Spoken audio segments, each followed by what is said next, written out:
লক্ষ্য নাই। হরি বল। এখন নবদ্বীপের যারা যারা ভক্ত, মহাপ্রভু তো ভক্ত সঙ্গে নাম করতো না। শাস্ত্রে বলল ভক্ত সঙ্গে কৃষ্ণ নাম এই মাত্র চাই, সংসারে জিনিতে আর কোন বস্তু না।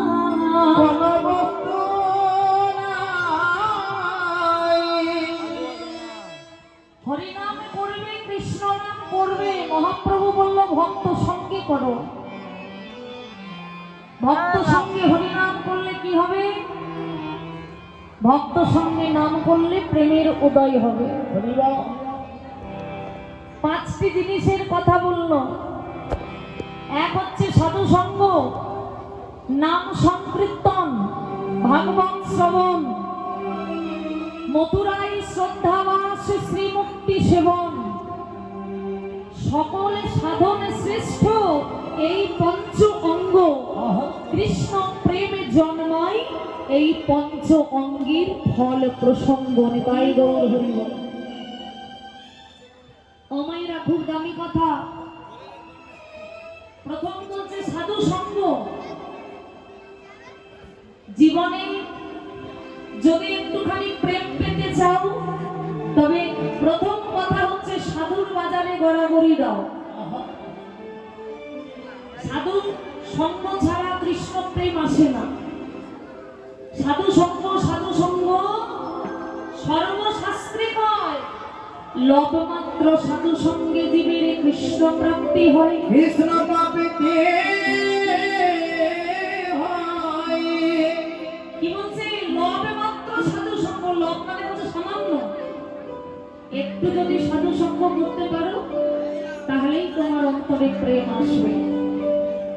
তাহলে প্রথম কথা হলো সাধু সঙ্গ। দ্বিতীয় হচ্ছে নাম সংকীর্তন। যেখানে হরিনাম হবে সেখানেই বসে বাবা হরিনাম শ্রবণ করো। ভাগবত শ্রবণ।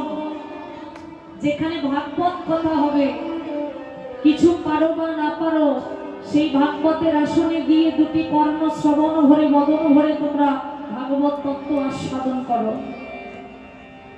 আর মথুরায় শ্রদ্ধাবাস, শ্রীমুক্তি সেবন। যদি কোনো ভাগ্যবানের ভাগ্যে থাকে না, তাহলে একটা রাত্রি গিয়ে মথুরায় বাস করে আসবেন। কেন মথুরা বললো? কেন বাস করার জন্য? কারণ শাস্ত্র নাকি বলছে বৃন্দাবনের মথুরা হলো ভব পারাপারের নৌকা। ভব পারাপারের নৌকা। আর সেই নৌকার কান্ডারি হলেন আমার পরম দয়াল শ্রী গোবিন্দ।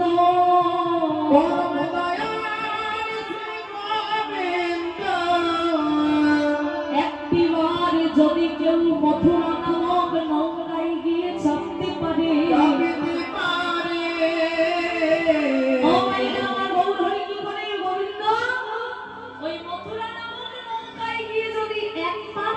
যেতে পারো, আমার ভব পারাপারের কান্ডারি দয়াল শ্রী গোবিন্দ তাকে অনায়াসে ভব সাগর পার করে দেবে।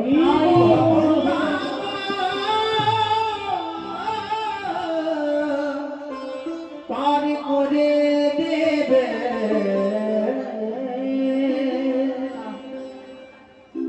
এই জন্য নাম করো ভক্ত সঙ্গে। গৌর হরি প্রত্যেকদিন ভক্ত সঙ্গে নাম করতে।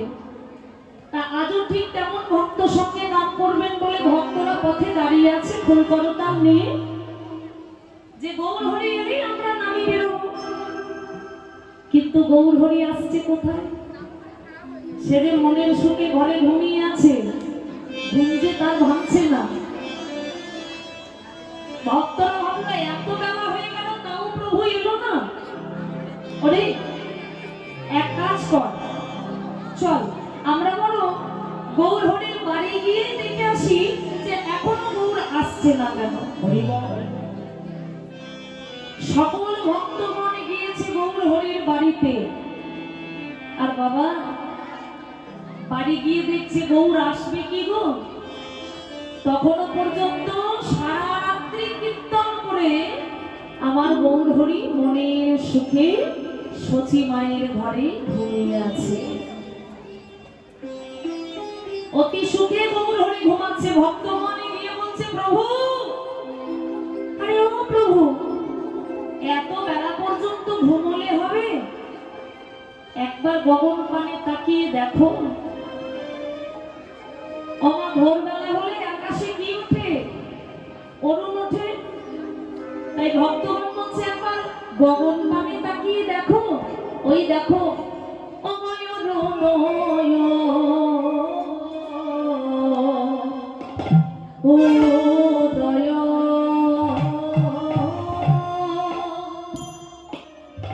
দেখো অরুণয় উদয় গেল কমল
দেখবে সকালবেলায় আকাশে যখন সূর্য ওঠে তখন সরোবরের মধ্যে একটা ফুল ফোটে।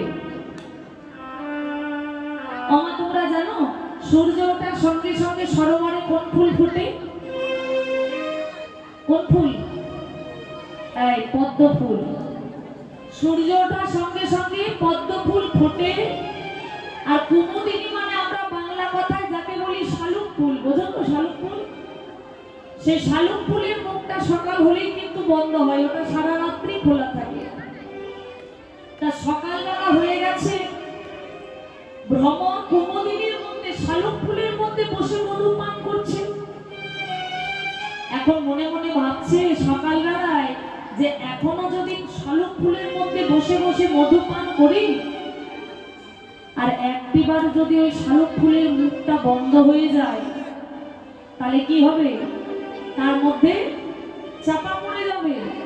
মুখটা যদি বন্ধ হয় তাহলে তার মধ্যে চাপা পড়ে যাবে, আর তো বেরোনো যাবে না, তাহলে প্রাণ বিনাশ হবে।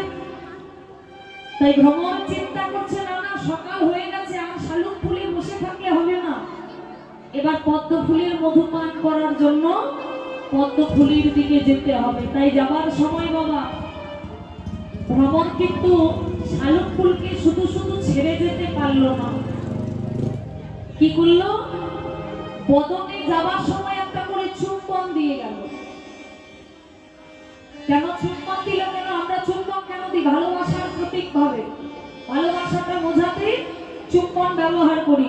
তা ভ্রমণ কি শালুক ফুলকে ভালোবেসে ফেললো, যার জন্য ছেড়ে যাওয়ার সময় শুধু শুধু যেতে পারলো না?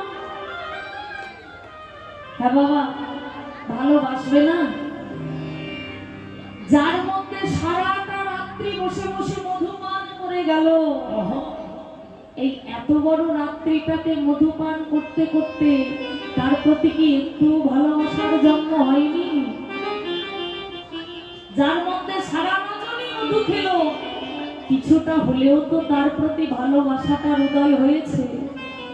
তাই যাবার সময় শুধু শুধু ছেড়ে গেল না, প্রত্যেকটা ভ্রমণ ওই কুমুদিনীর বদনে একটা করে চুম্বন দিল, আর চুম্বন দিয়ে তাকে ছেড়ে চলে গেল। তা ভক্তগণ বলছে, প্রভু আর ঘুমিয়ে থেকো না, বেলা হয়ে যায়। বারবার ডাকছে কিন্তু গৌরহরি উঠতে পারছে না। আর গৌর যখন উঠতে পারছে না, তখন ভক্তগণ বলছে, চল এক কাজ কর, এইভাবে ডেকে ডেকে কি ঘুম ভাঙানো যায়? এইভাবে ডেকে ডেকে মহাপ্রভু ঘুম ভাঙানো যাবে না, বরং এক কাজ কর, খোল আর করতাল নিয়ে হরিনাম শুরু কর। কথায় আছে না বাবা, নামের গুণে মহানবনে মৃত তরু মঞ্জরে। একমাত্র নামের গুণে মরা গাছ পর্যন্ত জীবিত হয়ে যায়, আর সামান্য মহাপ্রভুর ঘুম ভাঙবে না? তাও আবার তিনি সংকীর্তনের পিতা, হরি বল। তাই কি করলো দেখো, ডেকে ডেকে যখন ঘুম ভাঙছে না, তখন খোল আর করতাল নিয়ে গৌর হরি রানীরায় গাইতে শুরু করলো প্রভাতী কীর্তন, হরি বল।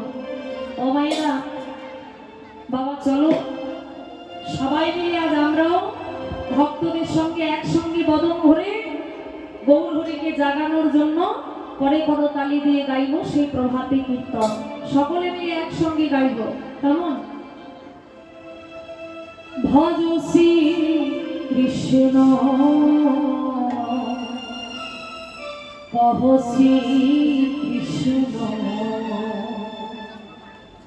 একবারে লহ শ্রী কৃষ্ণের নামে রে।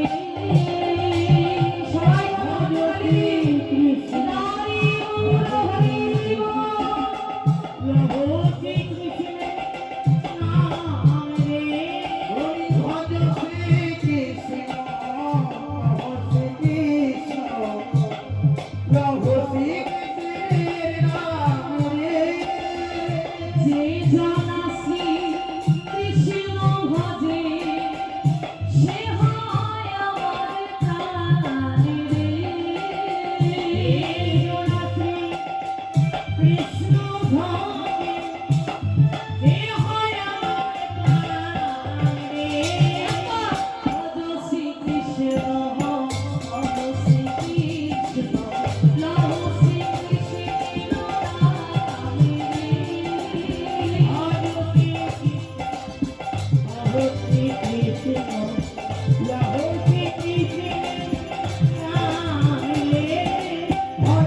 জীবন, তাই না? আমরা ভক্ত ভগবান একসঙ্গে চাই। তাই রাধা কৃষ্ণের যুগল কার মধ্যে আছে? হ্যাঁ হ্যাঁ, আমাদের কলিযুগের ভগবান আমাদের গৌরাঙ্গ মহাপ্রভুর মধ্যে। রাধা কৃষ্ণ এক আত্মা দুই দেহ ধরি, অনন্যে বিলাস রস আস্বাদন করি, সেই দুই দেবী আমার গৌরাঙ্গ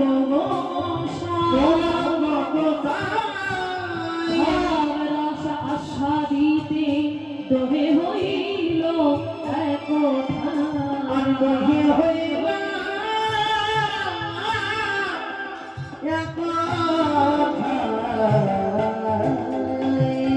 তাহলে মনে রাখবে, বৃন্দাবনের গোবিন্দের গো আর রাধিকার রা, দুটো তনুর মিলিত বিগ্রহ হচ্ছে আমাদের কলিযুগের গোড়া।